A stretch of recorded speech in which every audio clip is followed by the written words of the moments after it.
Hello, this is Francisco from Portugal, from airbase number 5. Behind me I have an A-7P.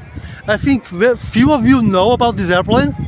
This is a version of the A7 made for the Portuguese Air Force. How did that happen? Well, first the A7 itself. The Vought A7 Corsair II was developed by the Vought company. It was a development from the prior F-8 air superiority fighter. The Crusader was a legendary airplane from the Vietnam War, and during the 60s it was decided that the American air services needed, both the Air Force and the Navy, needed a new attack airplane capable to carry a lot of bombs a long distance and to deploy them with precision. So Vought company modified the F-8 platform to use a TF-30 engine and to deploy a lot of bombs. This was the A-7 Corsair II.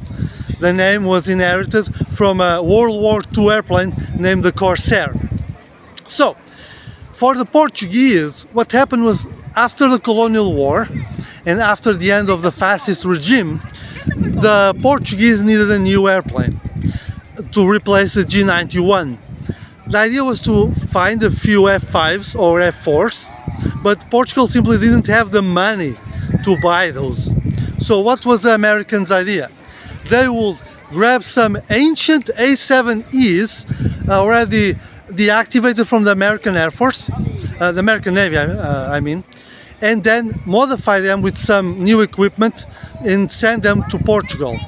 This became the A-7P, a new model that was, as I said, made from ancient airframes and then deployed in the Portuguese Air Force. It actually became the main Portuguese fighter for decades, until in the 90s they were replaced by the F-16s.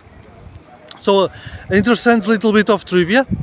These airplanes were actually getting really old by the end of the 90s. They were just falling from the sky. Several accidents happened, and in 1999 they made their last flight. Now they serve as gate guards in air bases across the country.